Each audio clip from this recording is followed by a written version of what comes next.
Hello, my name's Lesley Reads, and this is a short story of mine called God Only Knows. The strains of the Beach Boys faded into a mush of gradually quietening buzzes. Then there was nothing.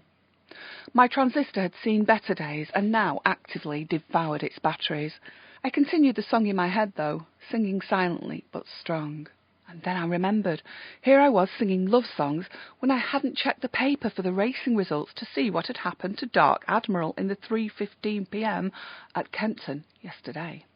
I was counting on a victory to pay my rent. I looked round for the paper. Thursday, 10th August, 1972. There it was. Dark Admiral had won. At long last, a victory, and I couldn't prevent myself from shouting. The woman in the flat below me banged on the ceiling. A simple glance at the clock on the mantelpiece told me she'd have been trying to get her toddler to sleep for its afternoon nap. Sorry, I mouthed silently.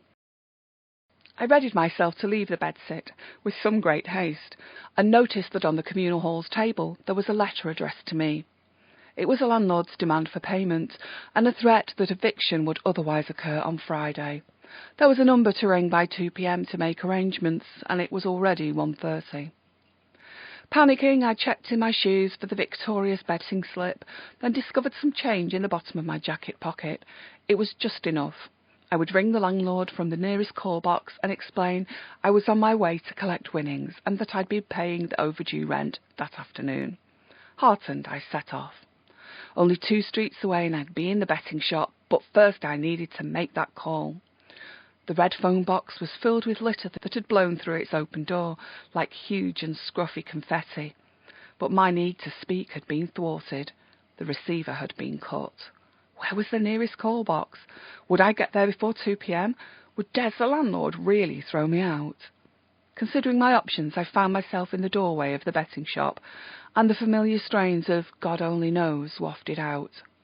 It wasn't only God who knew. I knew now where there was another payphone, inside the betting shop. I went inside and did so more quickly than even Dark Admiral had run at Kenton yesterday.